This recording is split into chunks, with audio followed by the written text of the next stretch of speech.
Hi guys, it's Rick Shiels down here at Quest Golf Academy here at Prairie Sports Village. I'm going to be reviewing the Titleist 718 AP1. This is in the distance category for Titleist now. They're bringing out 6 new sets, and this very much sits in the forgiving category and mainly for distance. I'm going to be testing this on GC Quad using Pro V1s. I've got the 7, the 4 and the pitching wedge. I'm going to give it through the full run through, give it a full test. So the AP1 iron has been around for quite a number of years now. Not super long, because Titleist really always catered their irons for the better players. It was only in more recent years they started to bring out golf clubs that was more forgiving, and the AP1 was their first introduction in that. They've brought out a couple of extra additions now with the TMB and the AP3. So it's interesting to see where this AP1 sits in the family line now.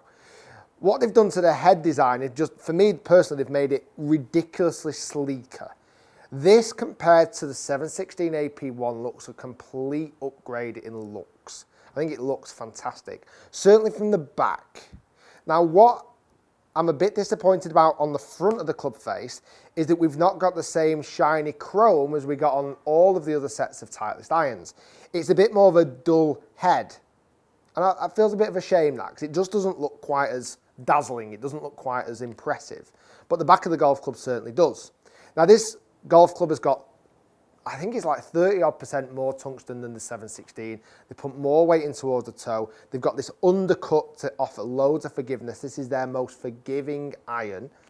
Let's give it a hit. This is way more designed for forgiveness, way more designed. So for me, handicap golfers from probably 18 and above will love this, absolutely love it.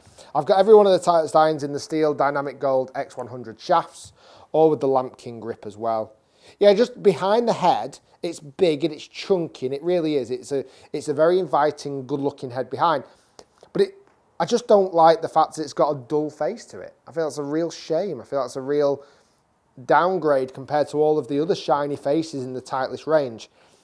Let's give it a hit. I don't know actually why that actually is. Just feels like it's not been as much love and care and attention to this golf club from the face. Let's give this a hit.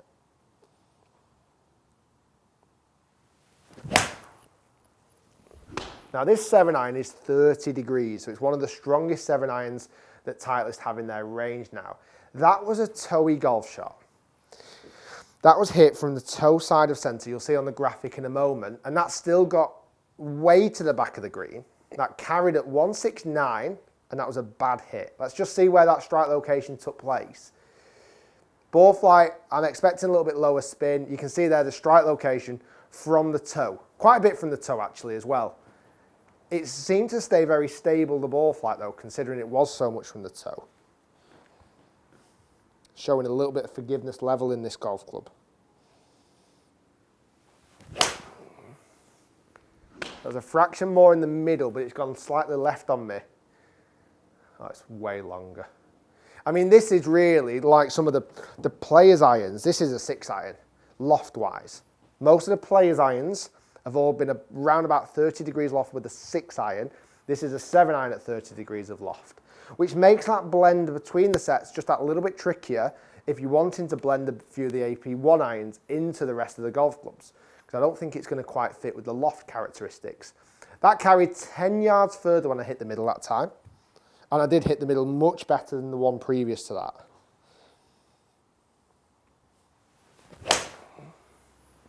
Oh, that's gone. That's gone. The height on that was incredible. Yeah, let's see what that stops like. I'm going to look at some graphics.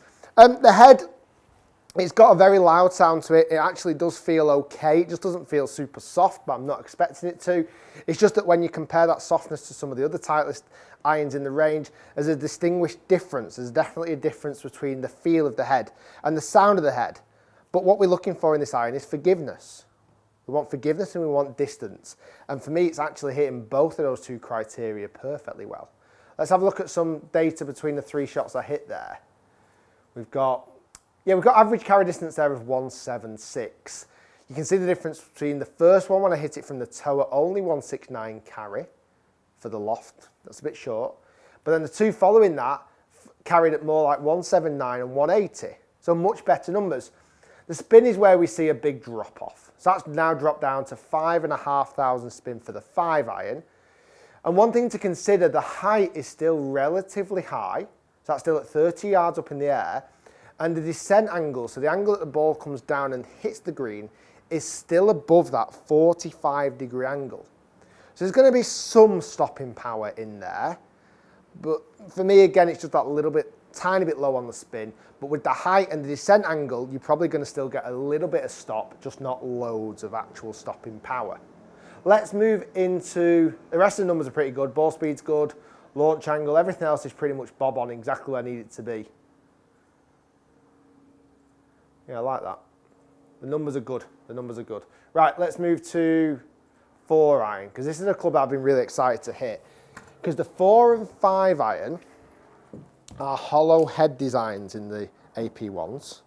So they've brought out a few hollow heads now in the Titleist range. The 4-iron is 21 degrees, and it looks bloody powerful. That looks like it's going to hit the ball. It is so bulky and chunky, but what they've maintained at the back of the golf club is this very classic look. It's just a shame it's got that dull face, really. Offset is aplenty. I can see a little bit at the back of the golf club as well on this AP1 4-iron, but that's not, for who this aimed at, that's probably quite a forgiving characteristic. It's probably a very inviting characteristic as well. There is tungsten weight still in the toe of the golf club to offer a little bit of protection on the far end of the club as well. Let's give this a hit.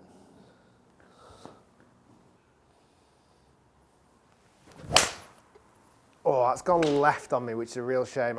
I'm seeing quite a bit of offset, and that's gone powerful, really powerful, but that has gone left. That's a little bit of offset kicking in there, and probably just the way that this golf club is designed, for who it's designed for the higher handicapper who wants to hit the ball, forgiveness. That's probably quite a rewarding shot, a shot that's not going weak right. That went power and slightly left. Strike location was good. Strike location was really good. Let's go another one. I'm not going to try and fight that left shot. If that's where it wants to go, that's where it's going to go.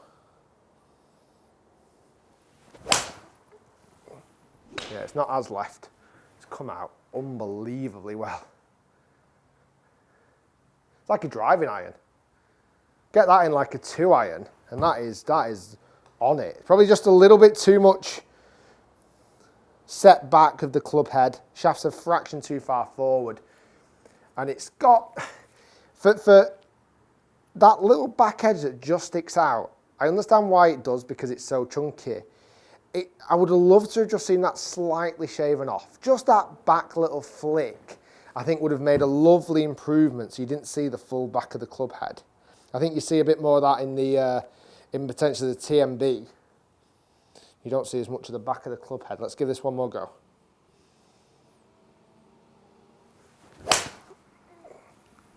But there's nothing wrong with the flight. Like, that is so solid.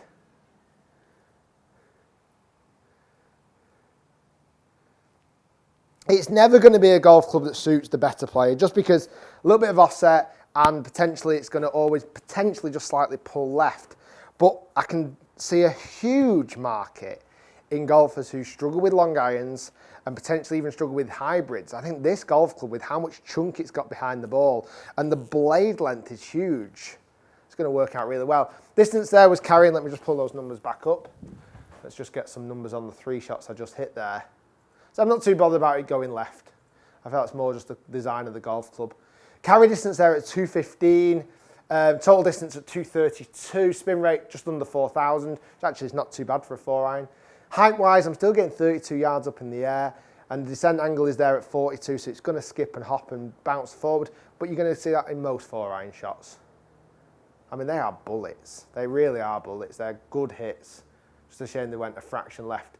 Let's now move into the pitching wedge, which is actually quite a strong pitching wedge.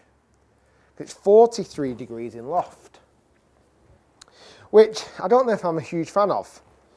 I feel like if we get into 43 degrees loft with a pitching wedge, is how do we start to gap even more wedges into the set? Because there's enough, I don't know, I'd say higher handicappers that potentially don't carry enough wedges.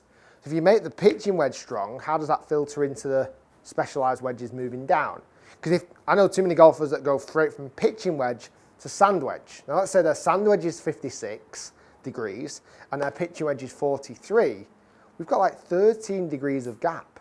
No, more than that. It's terrible. No, it's 13 degrees of gap. Huge amounts of gap. Where normal pitching wedge is 46. This looks more like a 9-iron to me in loft. Yeah, I'm not a big fan of how strong this actual iron is. Let's see how it performs. I mean, it's come out super high in fairness to it. That could still stop pretty quick. But that's nearly broke the flag. That's a 9-iron flight. That's not a million miles away from a 9-iron. I'm struggling to complain because I nearly broke the flag. But that's let's see what the stopping power looks like and the spin. I feel like this has got to be either coming in with incredible descent angle or high spin to get this ball to stop quick enough.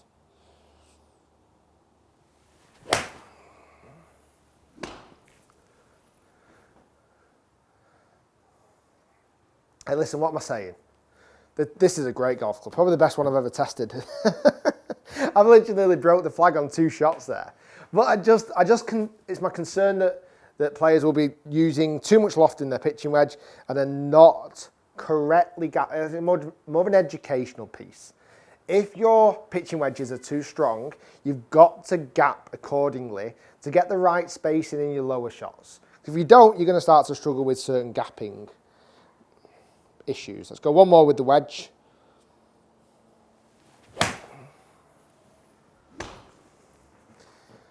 For me, the height is tremendous. Listen, what am I complaining about? They're the 3 best wedges I've ever hit. I get closer there with that wedge than I do with a normal wedge. Let's have a look at some data on those 3 shots. The big thing for me that I want to see is height, loads of it, 35 yards up in the air, 140 carry. The spin rate is low, at just under 8,000, but it does back it up, and this is a part of the column you'll see me talking a lot more about, descent angle. That actually came down pretty steep. So as much as it's not spinning loads, it's actually coming down with snow on it. That ball's coming down fast. So it's going to stop relatively quickly. Interesting, very interesting there with the wedge. Not sure what to fully think. I still feel like it's a little bit too strong. So Titleist AP1, 718 AP1.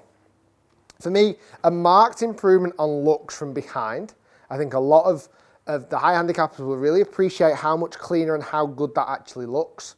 From the front, I hate how dull the face is. I feel like it's a real loss of character from the Titleist irons, which is a real shame.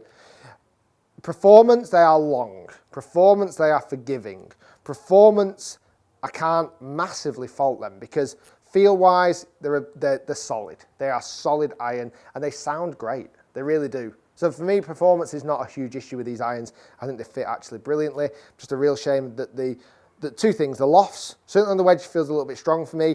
The dull face just doesn't quite cut it. But apart from that, I think a lot of players will really appreciate the AP1 iron. Guys, thanks for watching. Hopefully you've enjoyed the review. If you have, hit that thumbs up. If you're new to my channel, hit that subscribe button as well. All the other reviews you can be found in the link up here in the corner. That's all the other 6 Titleist irons that they brought out this year and the next 2 years because they normally go in 2-year cycles. Thanks for watching, guys. Comment below, what do you think of the AP1 iron? Are you a big fan or do you prefer one of the other sets in the range? Thanks for watching, guys. We'll see you soon.